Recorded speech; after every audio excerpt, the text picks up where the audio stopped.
नमस्कार दोस्तों। आजकल जैसा आप जानते हैं, आजकल दुनिया में एक गहरा संकट आया हुआ है और वो संकट है तेल का। कुछ दिनों में ये तेल का संकट और बढ़ने वाला है। अभी तो एलपीजी पे बात आई है, हो सकता है ना भी बढ़े, लेकिन एलपीजी की सप्लाई कुछ हद तक तो प्रभावित हुई है, जैसा कि हम न्यूज़ में देख भी रहे हैं। तो ये संकट क्यों आया है? इस संकट के पीछे है एक युद्ध, ईरान और अमेरिका का युद्ध। और इस युद्ध के सेंटर में है हार्मूज की खाड़ी, हार्मूज स्ट्रेन। अभी आप लोगों ने सुना होगा न्यूज़ में कि हार्मूज स्ट्रेन की बहुत बात हो रही है। हार्मूज स्ट्रेट की, हार्मूज स्ट्रेट है क्या? ये 167 किलोमीटर लंबा एक समुद्री इलाका है जो ईरान की सीमा के साथ लगता है। इसके इसका बहुत हिस्सा, यानी आप ऐसा कह सकते हैं कि नॉर्दर्न हिस्सा, नॉर्थ का हिस्सा जो है इसका, वो ईरान में आता है और साउथ का हिस्सा जो है वो ओमान में आता है। तो नॉर्थ का हिस्सा जहाँ से हार्मूज स्ट्रेट शुरू होता है वो 3 किलोमीटर चौड़ा है, और जहाँ पर ये ख़त्म होता है वो भी 3 किलोमीटर चौड़ा है। तो ऐसे समझिए कि जो शिप्स जो हमारा कार्गो ऑयल लेके आते हैं, कच्चा तेल लेके आते हैं, वो इस 3 किलोमीटर चौड़े एरिया में से गुजरते हैं। हालांकि ये ऐसे अदरवाइज लंबाई में तो काफ़ी लंबा है, 167 किलोमीटर के करीब है। और सबसे कम चौड़ाई भी इसकी बीच समुद्र में जब हम पहुंच जाते हैं तो 52 किलोमीटर के आसपास है।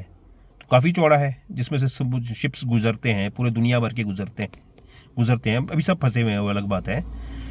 लेकिन इसका एंट्री पॉइंट जो है वो 3 किलोमीटर चौड़ा है, जिस पर ईरान का कब्जा है। नॉर्दर्न पार्ट पे ईरान, उसके दोनों तरफ ईरान का कब्जा है। तो ईरान ने क्या किया, ईरान ने देखा कि ये अब हमारे पे अमेरिका ने अटैक कर दिया, अब हम और तो कुछ कर नहीं सकते, मिसाइल्स वो मार सकते हैं तो वो मार रहे हैं। उन्होंने क्या किया, वो हार्मूज स्ट्रेट को कस दिया। अब कोई भी शिप वहां से गुजर रहा है तो उस पर वो मिसाइल चला रहे हैं। हालांकि उन्होंने कहा है कि वो फ्रेंडली कंट्रीज पे मिसाइल नहीं चलाएंगे, और यहाँ पे इंडिया की कूटनीति भी बहुत हद तक कामयाब होती नजर आ रही है, क्योंकि जैसे आप जानते हैं इंडिया के 2 जहाज उन्होंने छोड़े हैं फॉरेन मिनिस्टर जयशंकर से बात करने के बाद, या और प्रधानमंत्री जी से बात करने के बाद। तो ये इंडिया की कहीं ना कहीं कूटनीतिक जीत भी है। लेकिन अमेरिका के 2 शिप्स तो उन्होंने डिस्ट्रॉय किए हैं। अमेरिका के नहीं बोल सकते हैं, अमेरिका के लिए काम करने वाले, जिन पे अमेरिकन झंडा लगा हुआ है, जो कच्चा तेल लेकर जाते हैं होंगे अमेरिका का। और उसी तरह से टोटल उन्होंने 16 शिप्स पे अभी तक अटैक किया है। वो आंशिक रूप से डिस्ट्रॉय हुए, पूरे डिस्ट्रॉय हुए, ये तो आजकल मीडिया में खबरें भी छन के आती हैं, लेकिन डिस्ट्रॉय तो हुए। और उनका कुछ क्रू भी मारा भी गया होगा, और कुछ चले गए वहाँ से, क्यों छोड़ना ही पड़ा है जब जहाज़ अगर डूब जाता है, जल जाता है तो। लेकिन उससे हुआ क्या कि तेल का संकट गहरा गया। तो अब ऐसा है कि अगर हॉर्मूज स्ट्रेट का बात की जाए तो वहां से दुनिया का 20% कच्चा तेल निकलता है, गुजरता है, ऐसा मान लीजिए। और एलपीजी या लिक्विफाइड पेट्रोलियम गैस जो है उसका भंडार भी काफ़ी हद तक वहीं से आता है। इसी वजह से ये संकट यहाँ पे आया है दुनिया में। तो अब इसका हल क्या है? हल तो इसका यही है कि ये वॉर रुक जाए, जो नज़दीक भविष्य में रुकती हुई नज़र नहीं आती है। तो फिर अब इसका इम्पैक्ट क्या होगा? हार्मूज स्ट्रेट के बंद होने का इम्पैक्ट ये होगा कि एलपीजी की कमी, भारत में कुछ अभी तो कमर्शियल की कमी जैसे कुछ आई है, गवर्नमेंट ने कुछ रिस्ट्रेन किया। हालांकि कमी नहीं बोल सकते, स्टॉक तो है, लेकिन मतलब थोड़ा पैनिक तो हुआ ही है कुछ फील्ड लेवल पे थोड़ा सा। तो अगर ये बढ़ता है तो शायद उस पर इम्पैक्ट आए, अभी कह नहीं सकते, हो सकता है ना भी आए। ये तो सिर्फ एक तथ्य की बात है कि तथ्य कैसे बदलते हैं, या युद्ध जो है हमारा वो किस ओर करवट लेता है।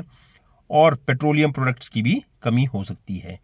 तो ये इसका एक स्ट्रैटेजिक इंपॉर्टेंस है हार्मूज ट्रेन का, जो मैंने आपको थोड़ा सा समझाने की कोशिश की है, और आप न्यूज़ में देख भी रहे हैं।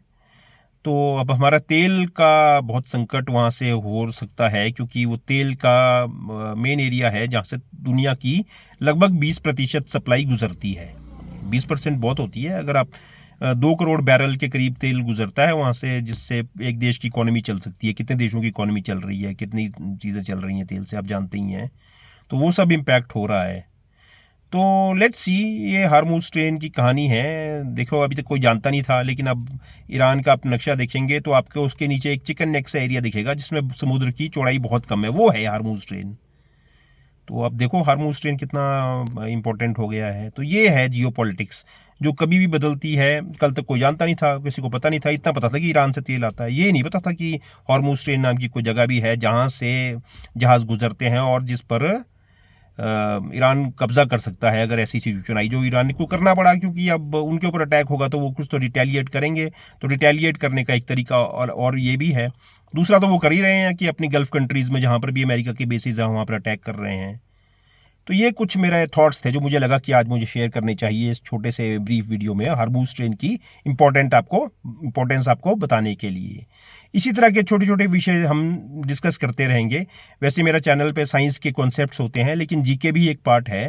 तो जीके की सीरीज़ जो दुनिया में हो रहा है, घट रहा है, क्योंकि लोग बहुत इंटरेस्ट रखते हैं और रखना भी चाहिए, तो उस पर भी हम बात करेंगे। तो मिलते हैं लर्न विद लवनीश पे ऐसे ही किसी और वीडियो के साथ जल्दी। Take care, bye bye.